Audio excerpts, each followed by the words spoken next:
Just to say thanks very much for braving the outdoors to come along tonight. My name's Alex Banks, I'm your compere for this evening, and we're all here to celebrate the launch of my friend Conor Svensson's book, The Blockchain Innovator's Handbook. This is the soup to nuts of blockchain, broken out into 3 parts. The first takes you on a journey to understand the technology and its potential. The second helps you to identify and develop use cases. And the third is your delivery toolbox. It's an excellent grounding for anybody interested in blockchain. So what better place for us to start this evening than with the book itself? So if you wouldn't mind, please welcoming Conor with a short reading.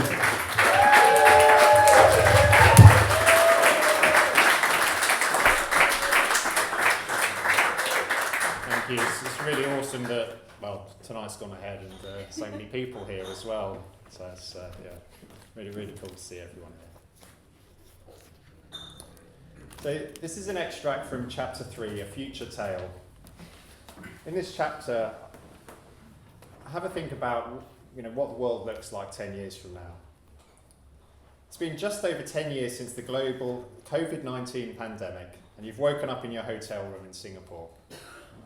You reach to check your phone for messages. Your friend Layla has sent you a message about the virtual reality gig you attended last night. Using your VR headset, you're up there close with the Rolling Stones as they perform Jumping Jack Flash for the very last time. You spend that little bit extra to get an exclusive ticket, which lives permanently in your digital wallet.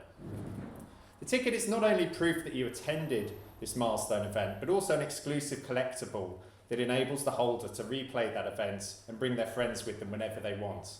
Down the line, if you decide you'd like someone else to relive that experience, you can sell it via a digital collectibles marketplace, and regardless of how much you sell it for, a set percentage of the sale price is split between the band and the event organisers, and the rest is yours after the marketplace has taken its fee.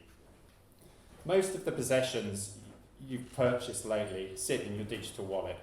It's so much easier having everything in one place than spread across a series of emails, websites and platforms and apps as used to be the case. You decide to listen to some music to get yourself ready for the day ahead. You see that your favourite rapper, Nas, has released a new album you want to check out. As you start listening, details of this play are being recorded and you can see how much he is being paid as you listen to his latest piece of work. Although you don't think it's his best, you keep playing just to maximise the royalties he receives. You need to check out of your hotel today, and you're struck by how much easier it is than it used to be. You just touch your smartwatch on the reader when you leave the room to lock the door, and then again when you leave the hotel. Your smartwatch is connected to your digital wallet, which contains your digital identity. You use your digital identity to enter into an agreement with the hotel for the booking, and the funds for the trip were held in escrow via a smart contract until you checked out, which was automatically released at the end of your stay. You have a trip in the taxi to the airport, and once you reach the airport, you're notified of the total, which you approve via your wallet. But unlike previously, when you actually make the payment, there's no payment provider involved here. The funds go out of your digital wallet directly to the taxi operator. You already have your plane ticket sitting in your digital wallet, so you can head straight to security and passport control, where you make use of a digital identity again. You grab a coffee, which tastes surprisingly good for an airport coffee. There's a QR code on the cup that you scan with your phone. This takes you to a site where you can see where the beans came from.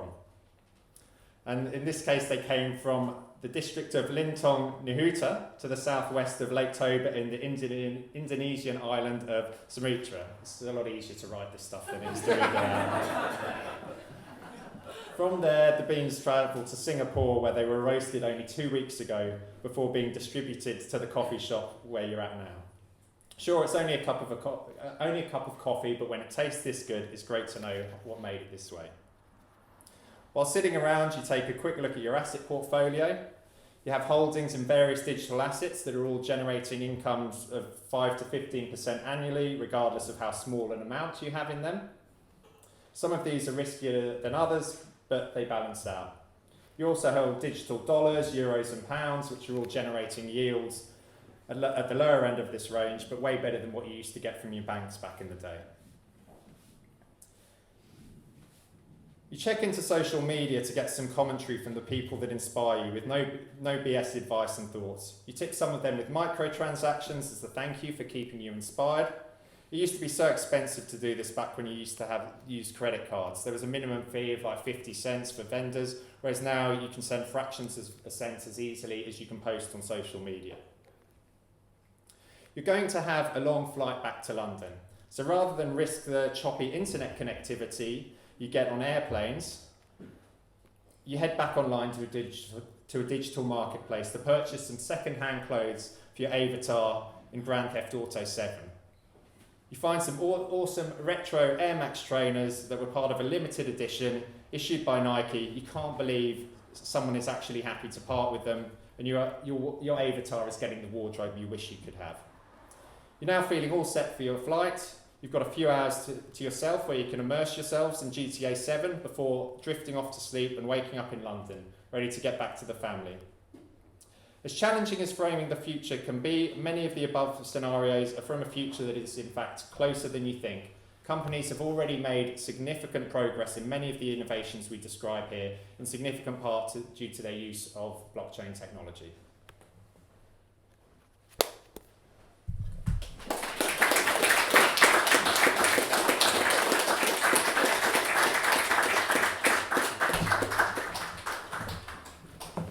Fantastic, thank you, Conor. So in writing the Blockchain Innovator's Handbook, Conor's enlisted the support from a number of amazing people. And one of those people is Raoul, who's a macro investor and the CEO and co-founder of Real Vision. Raoul describes himself as a business cycle economist, an investment strategist, and economic historian. And Conor was absolutely thrilled when Raoul asked if he could write the foreword to the book. So we'd like to play you now a short video interview between Conor and Raoul. Hey Raoul. So, yeah, it's awesome to have you here. But first of all, why is it that you're able to join us here in person tonight? Well, sadly, we've kind of got a lot of quarantines here in the Cayman Islands. I'm also in Vegas right now as well for the Real Vision event there. So we've got some of the biggest speakers in blockchain all at the event. So sadly, not able to make it over, but we would have loved to. And I'd love to go back as well, just like a few months to when I first reached out to you and said, hey Raoul, I've got this book that I'm working on. Would you be interested in writing a forward there? Because I was over the moon when you came back with like a positive response there. But what was it that kind of attracted you to it and made you feel, this is a good opportunity for it? Well, I think that the fact that you're so embedded in the space, you're so knowledgeable in the space, yet when you started showing me your writing, you were showing me the clarity with which you could communicate to people. And I'm a passionate believer in educating people about this disruptive technology. I think it's one of the biggest things we're ever going to see. And so the moment you reached out, I thought this is exactly what I want to get behind to make sure that businesses, business leaders and others get to understand what this really means for them. And you weren't approaching it in the standard way that everybody else was, which was Bitcoin and Ethereum and buying it for speculation or investments or whatever it was. You were actually looking at the broader concept of, okay, what does this mean for business? What does it mean for the economies? How does the world look with this new technology? That, I think, is a really powerful and important message. It's one of those ones that's just constantly changing. I think even since writing the book now, the whole metaverse narrative has started to emerge. But it's almost impossible to stay on top of it. I mean, you nailed the metaverse. It was already in the book anyway. I mean, that was what I really liked about the book when you gave me the ability to read the full book, is that you had looked really into the future. It wasn't just here's the current state of affairs, it's where we're going. And the metaverse is this kind of weird concept that people don't want to believe because they think it's like Ready Player One and the gaming world, but it's not. It's our digital future. It's when all these digital technologies come together, and blockchain empowers most of that because it allows the ownership and transfer of assets in a digital world. There can be physical goods too. But again, it's really important to people know where this is all going because people need to plan. This is a wholesale change of global business models, and they have to plan for the future and understand, okay, what we know today is not what's going to be existing in 5 years' time. And this space is, as you know, moving at lightning speed, because as opposed to one company developing a new strategy, this is a distributed network of thousands of developers and entrepreneurs, all pushing the boundaries in all of the different areas. So it's happening at a speed we've never seen before. I think one of the things that I've looked at is the network adoption effects of crypto, or the digital asset ecosystem, is growing at twice the speed the internet grew at with the same number of users. Back then, the internet was growing at 63% a year back in 1997 with 150 million users. Right now, the digital asset market is growing at 113% a year. It's the fastest adoption of any technology the world has ever seen. And that's partly due to its distributed nature and how many smart people are developing so many things. So yeah, really interesting. And it's funny that you mentioned that point, because of course it's one that led into the book, and when I first came across you, it was a few different people in my network had all kind of put out this great graph that you put together charting the rise of the digital asset space and the internet. Yeah, I mean, look, I think it's the single most important chart. You don't need to know anything else almost. Because basically, if you extrapolate the trend, and what I did was lower the trend rate of growth over time, because networks slow as they get more saturated, more people onto the network. You still get to 1 billion users by 2024. We can't quite get our heads around that, because it feels kind of niche and small, but 1 billion users by 2024, and about 3.5 to 4 billion users by 2030. I mean, that's staggering. Absolutely, and actually kind of a related metric I learned earlier this week was that Facebook has over, I think it's over 2 billion active users on the platform too, so it kind of reached that scale without people necessarily noticing it as such. Yeah, most people were using it, but I don't think they realised quite how far the penetration has reached, and as you said, the blockchain is going up. Yeah, and to that point, Facebook have gone into the metaverse, and they're launching their own stablecoin, which is part of the crypto complex. So that's 2 to 3 billion people who have access to crypto rails. And then the central banks have joined in with central bank digital currencies. So it's going to be ubiquitous, faster than anybody can imagine. Definitely. And I think that the funny thing is right now, it feels like it's actually compounding in terms of all the developments that are happening. A few years ago, you could kind of keep up with everything, it felt like, in some of the main protocols. And now there's just so much happening in terms of 24/7, you just can't follow everything. Yeah, I mean, even since we started talking, the rise of NFTs as a business model, as a way of coalescing communities, the rise of the metaverse, social tokens, DeFi, it's at a blistering pace. And there's so much business experimentation going on, but with so many people doing it, it's, as I said before, it just keeps moving ahead faster than any of us can keep up with. And out of interest, just with your company, Real Vision, how's it impacting what you guys do as well? Because you have some plans around this too. Yeah, I think for us is realising that community is the new business model, and that digital assets play a phenomenal role in creating network effects and coalescing community.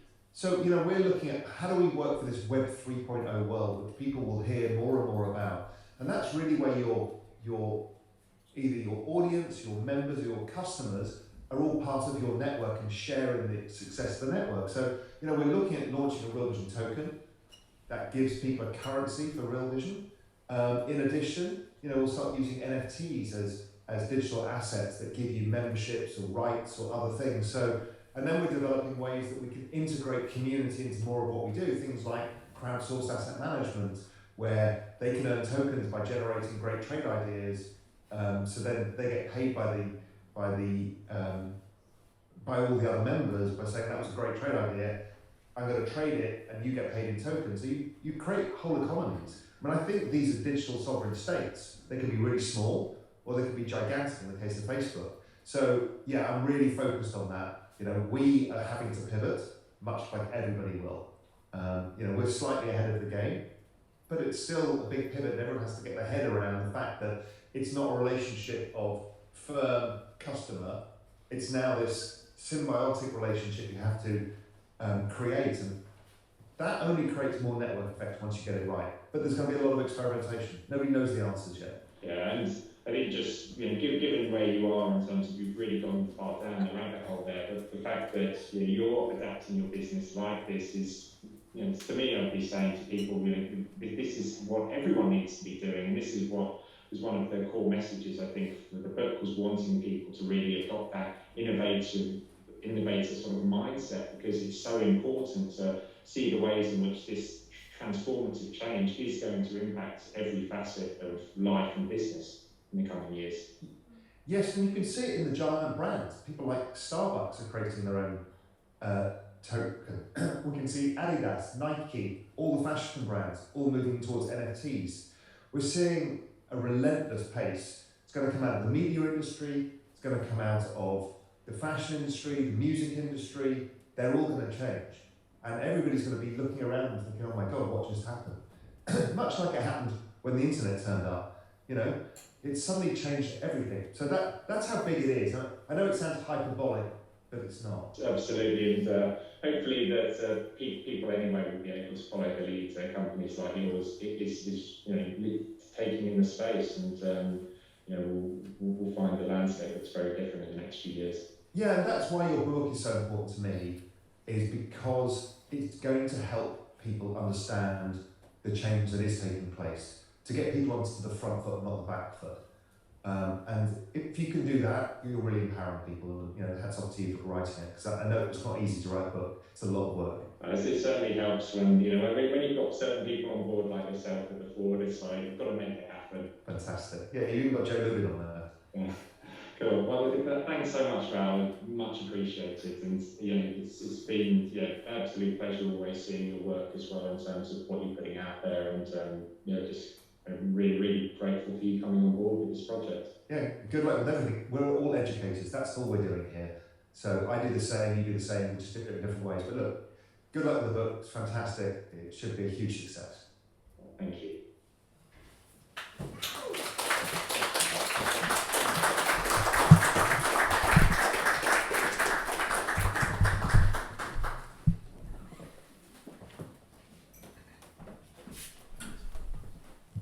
Wow, I've not actually seen that interview. It's really good, isn't it? Amazing. Okay, so we're going to do a bit of Q&A now, and depending on how the timing goes, we might look for a bit of audience participation. So if you can think of any questions you might like to ask Conor, stand by. So Conor and I have been friends for many years. We met at the investment bank UBS, where Conor was responsible for the software trading links with the stock exchanges all around Europe. That was a really challenging technical environment, very high transaction volumes, very high resiliency requirements, zero tolerance for downtime, and really an excellent grounding for what was to come. So Conor, you spent your first decade in work in and around the financial markets, and that crossed the time of the financial crisis. So I was interested to know, were there any big takeaways for you there?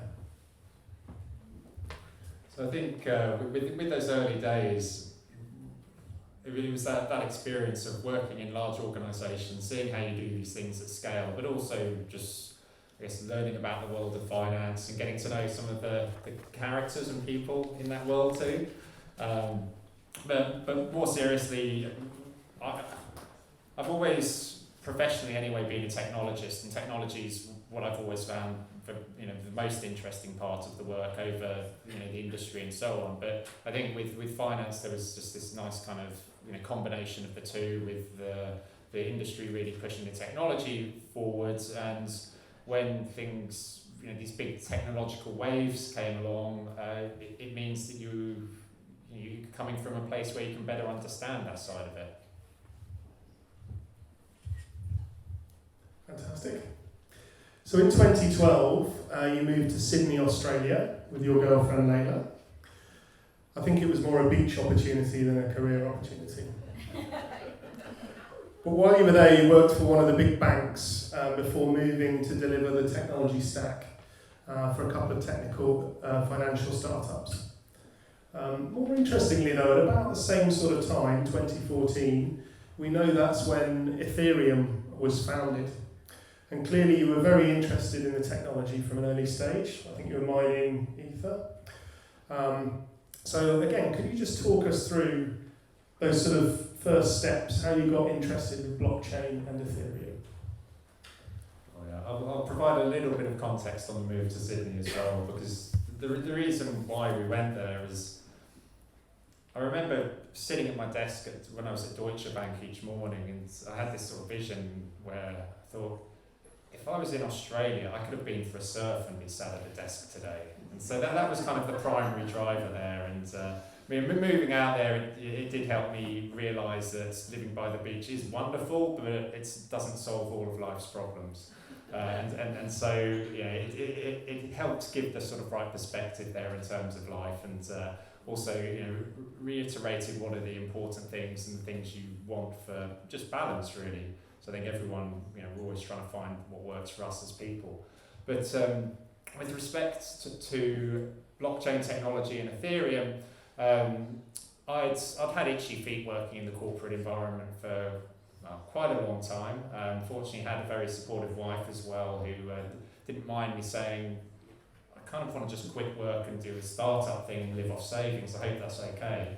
And so I did that 4 months before our first child was born, and continued to live off savings for I think up until our son was 4 or 5 months old, and then took a job in the blockchain space. But I'd got sort of interested in Ethereum technology because it reminded me of what had gone before with Linux, and this is probably getting a bit geeky about it, but in the 90s and early 2000s there was another big technology movement called Linux, and that powers a lot of internet websites and services there, and I kind of saw Ethereum as being like the Linux of the modern day. So it's 2017, you've moved back to London with Layla, you got married, you're starting a family, but you found time to write the Web3 library, which is the last mile of connectivity for Android and Java developers who want to interact with Ethereum. These open source APIs are becoming a big hit. I think they've been downloaded 1 million times now, and Conor gets the software that he's written downloaded tens of thousands of times every week by programmers all over the world. So I was interested, how did those libraries become so popular, and what drove you to write them in the first place? So when I first started scratching around this Ethereum ecosystem, I saw that there was just a gap there, and I'd spent all these years working at these large institutions. They were always going on about blockchain. This was sort of in 2016 they started talking about it a lot, and it was still really difficult to work with it, so I thought, okay, I would write a library to do this, and that was kind of where it came from, and then it just became like I guess something that was fun. You could just lock myself away. This was another thing that I ended up having to do with support of my wife, in terms of I'm gonna spend this next month. But it was more the, I'm going to take a month of no paid work just so I can work on this open source library, and you've got to have someone who's understanding to be able to say we're not going to have any money coming in because I'm going down this little rabbit hole here. I didn't mind because you looked after the baby as well. And you've got to have understand our paddleboard too. It was really, there was an opportunity there. It was also quite an education though as well, because in the world of software, you see what, there's all these big tech platforms like AWS. They provide Amazon with the vast majority of their profits. If it wasn't for AWS, their bookstore would still probably not be doing great. What all of these cloud platforms do is the majority of them work by taking free software, adding some stuff on top of it, and then charging that as proprietary services. So when you do these sorts of things, it's good for reputation, but it's not good for revenue, so to speak, because you're making things freely available for people to consume, and tech companies are very good at consuming those things and then monetizing it themselves. And so that was a learning experience going through it, but it opened a lot of doors, and in order to promote the library and so on, it was doing things like writing articles and all these sorts of things. and you got to know some people in the space as well.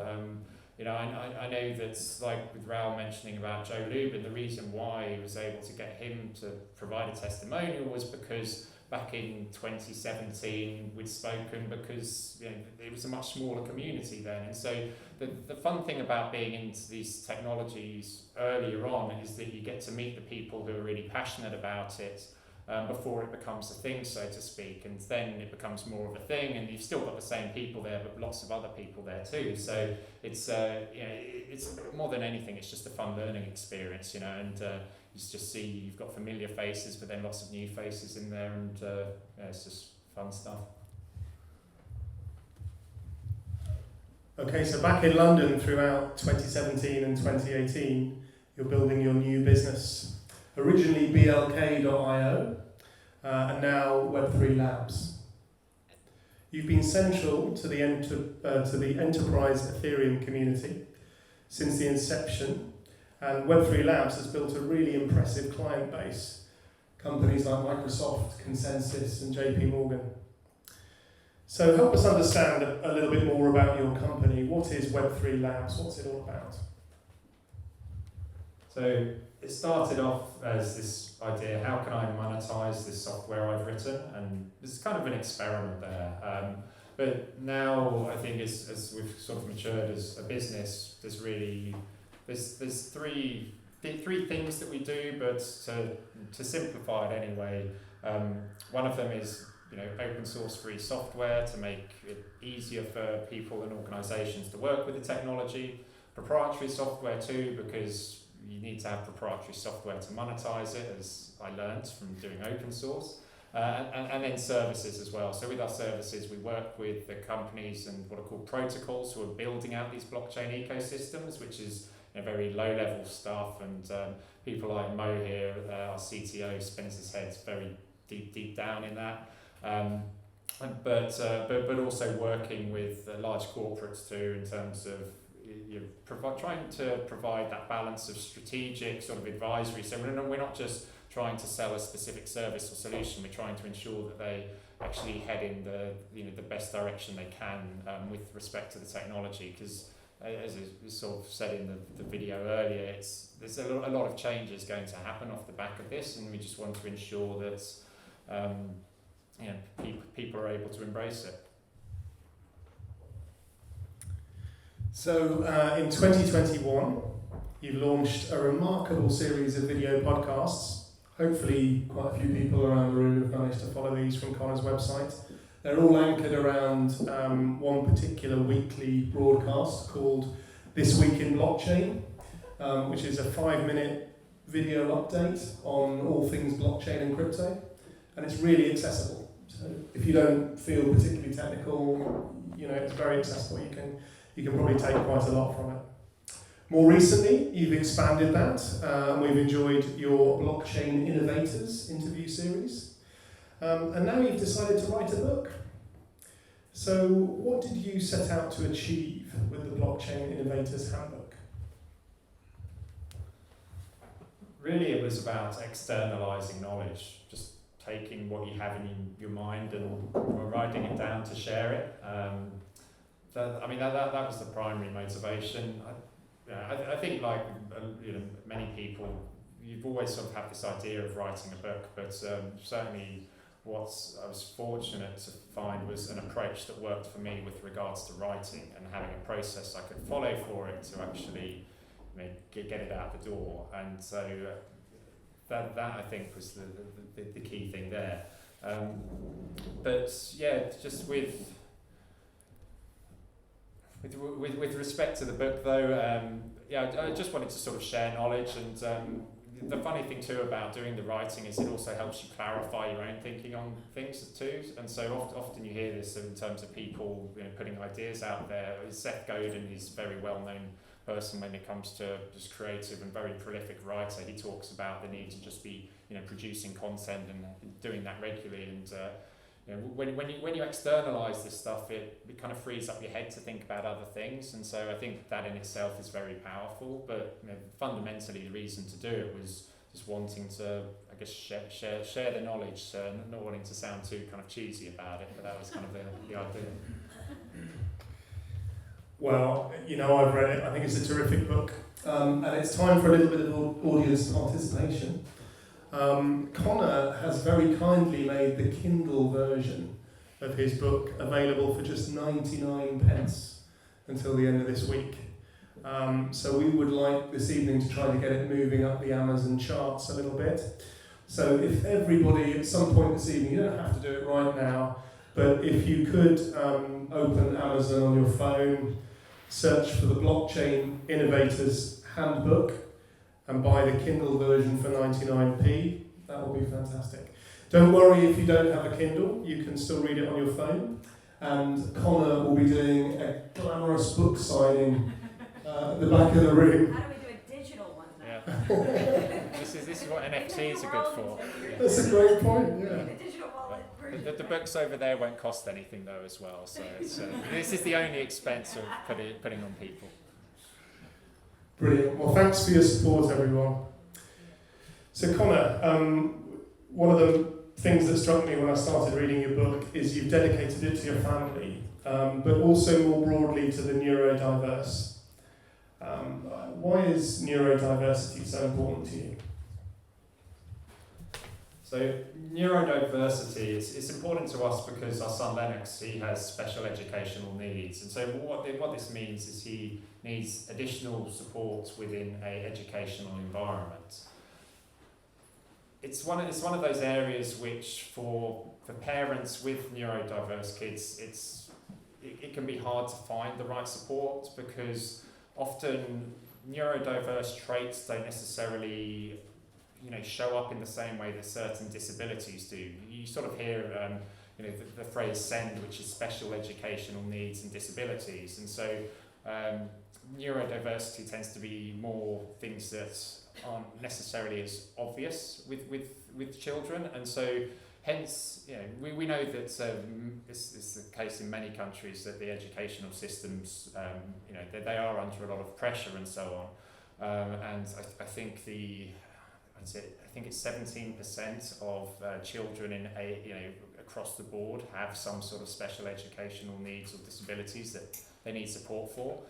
So there's a lot of pressure just to actually find the resources for this, and this is something that is just challenging. But for parents who need to get help and support here, it's incredibly difficult, because how teachers aren't necessarily across it. There can be support groups within schools, but you've got to find them, and then there's the legal side to it as well. And this is where Skylarks, the charity, they have this Send Advice service, and this is something that we came across as well.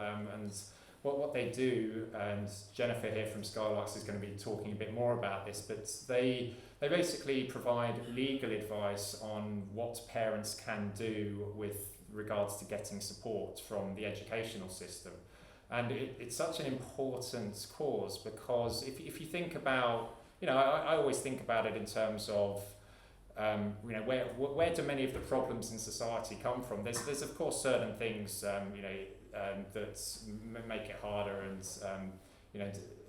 but certainly you've got those sort of classic things where people who are very bright, regardless of their background, can still often thrive, whereas people who have certain differences or challenges that don't really work within an educational setting, they can end up being outcast quite quickly, and in severe cases they're not actually able to, they're not allowed to attend school. And say if you've got a single parent family, they basically have a single parent who can't work because they've got to look after their kids, and what sort of chance do you think that kid's ever going to have in life? And so this is why I guess I see the work that Skylarks do with their Send Advice survey as being so important, because it's through being able to support and advise people who need the support most is what's going to get these people the support they need to thrive in an educational setting, thus making it everything better for everyone in terms of they're going to be able to achieve more because they've got more of an education, but also they, the families aren't going to be under as much, press and so on. So it's kind of, this is, I guess, the rationale behind it, and it's a very important cause, which is why I wanted to just give the author proceeds to support their advisory service.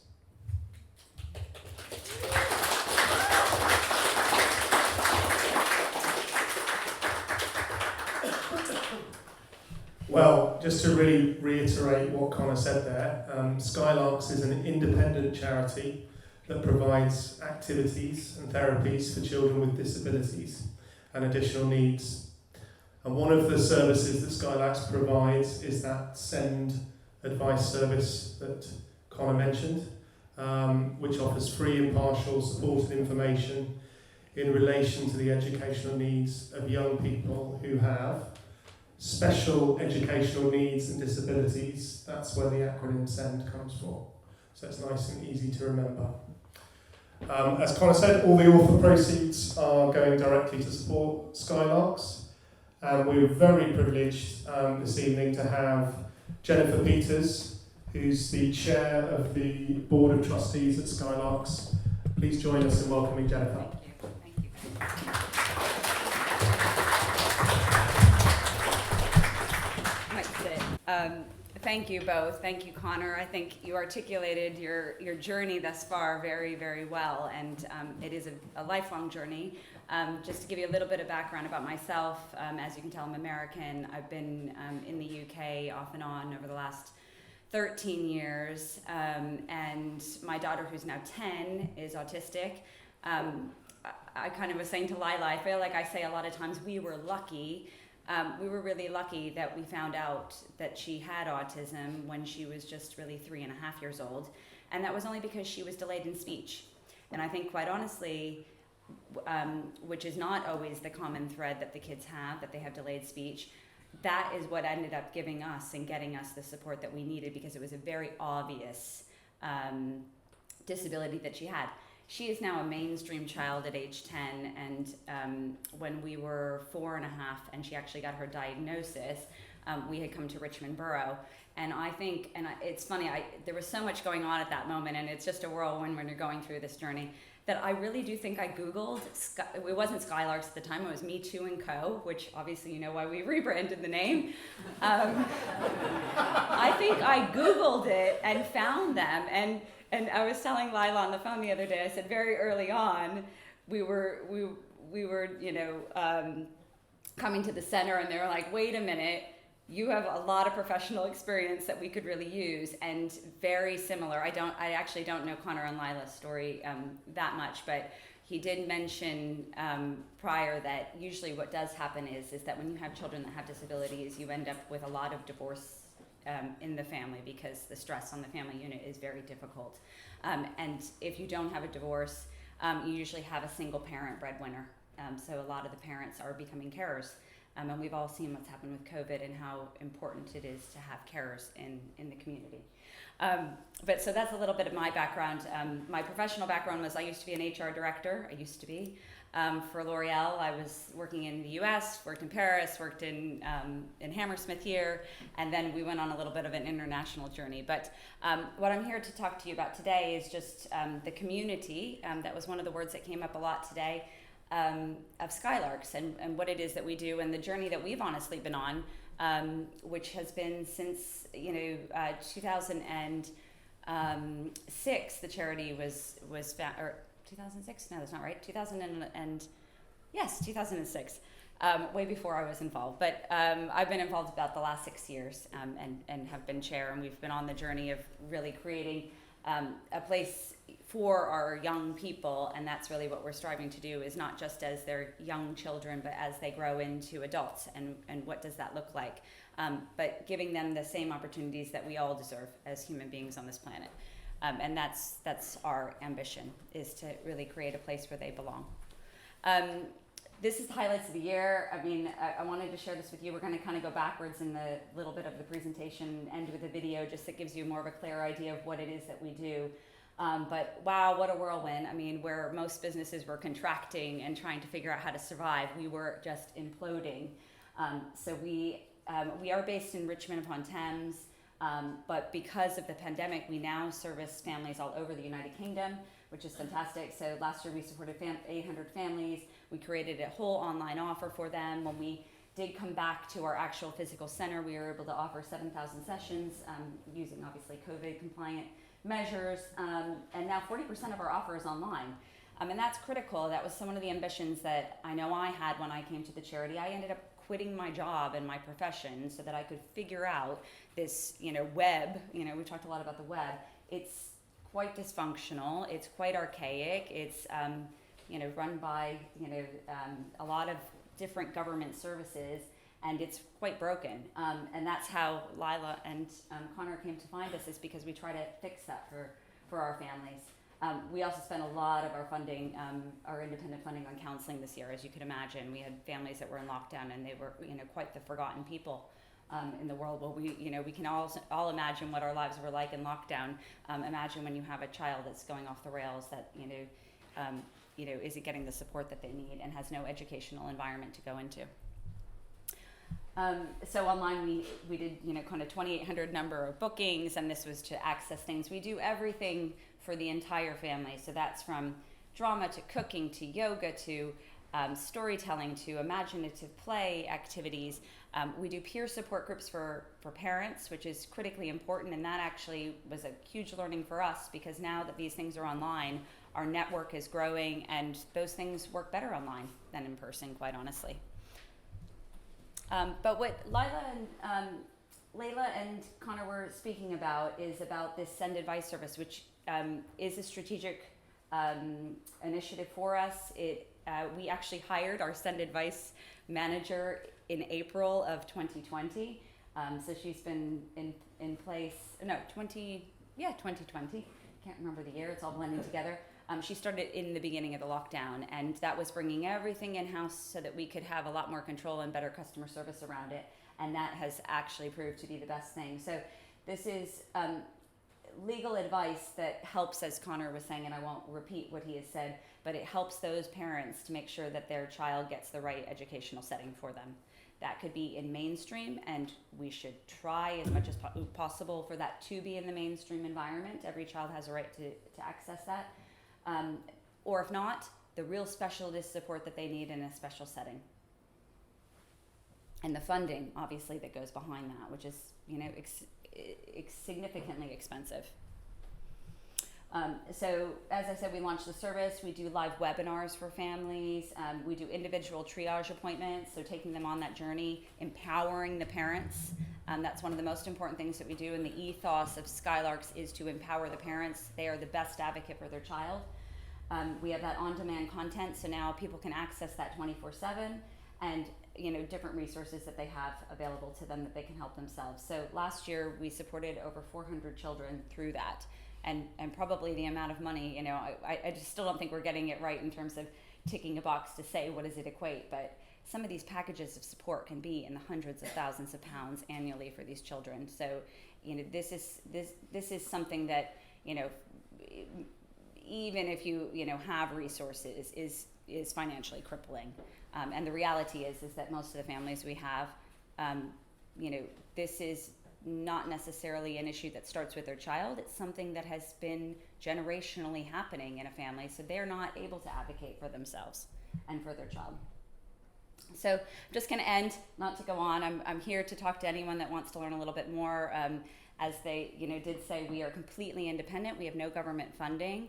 We've been really lucky and blessed over the last couple of years to have a lot of support from I would say the corporate environment. One of our corporate partners is Haymarket Media, which owns like Campaign Magazine and those kinds of things, and that has really helped us to start to accelerate what it is that we can do. And one of the initiatives outside of the Send Advice that we are focused on for this year is we have a planning permission in to build a £3 million building, so that we can actually deliver in-person services in a much more effective 5 or 7 day a week environment. But I'll just leave you with this.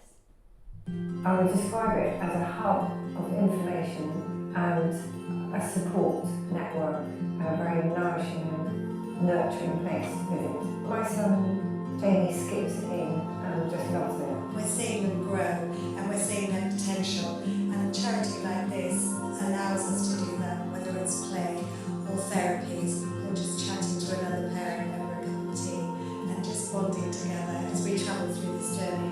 We're based in Richmond upon Thames, but anyone from anywhere is welcome. We also look after their parents, their carers, and their siblings. It's kind of cool, I think. Karate, playing football. It's very fun. Why like coming here? Me and my brothers are playing.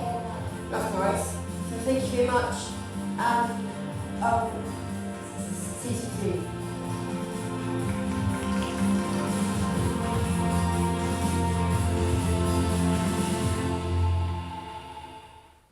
Thank you.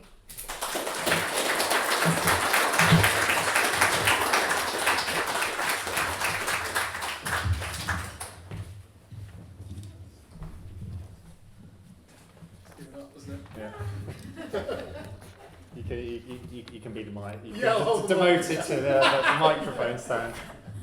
I'll take that off. Thank you, Jennifer. Thank you. So just to kind of round things out, I wanted to give some thank yous as well.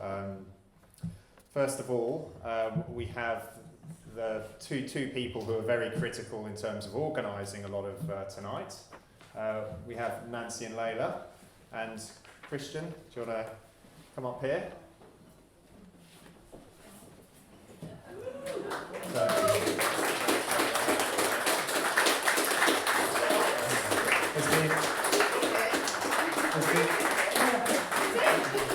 There's been a very active WhatsApp group going on for the last few weeks between these guys, and it's really helped ensure tonight actually happens and made it a big success.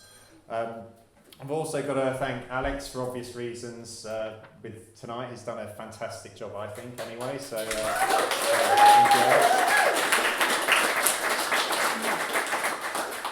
I also wanted to thank Alex for being one of the beta readers on the book, and also someone at the back there, Harry, who I've never actually met Harry in person until today, and we've been chatting on Zoom for like the last year and a half, like pretty regularly, so it's, look forward to actually shaking your hand finally. But Alex and Harry and also Mo, who I mentioned earlier, CTO, and Christian, head of services there, they all just provided really valuable advice while writing the book, because wrote the draft, kind of resembled something, then sent it off to them. They provided feedback, and I iterated on that, and it's that feedback that's and that additional perspective that just makes such a big difference with it all. So thank you for that. Then to just the wider Web3 Labs people, although we are primarily remote, I think everyone who I've given a shout out to so far is the people who are based here, apart from one of our people who's in Russia right now. My family too, just for being my family and being awesome. So I've got my brother James there, my parents, Bill and Kathy. Rory, you're here now. The back, and my sister Ruth too, who's here next to Nancy. So, well, thank you guys for just being who you are. I thank you everyone for coming as well. It's been like a funny, it's been a weird couple of weeks, and we were worried that tonight wasn't going to happen. And I think, unfortunately for some, or fortunately for us, some Christmas parties and so on got cancelled, which maybe meant some people were able to make it who couldn't. So thank you for being here, everyone. And I think now we're going to be here for another couple of hours, and so just stick around and enjoy the evening. And I'm going to be signing some books for people too. So if you want a copy, just come over to the desk there. Thank you.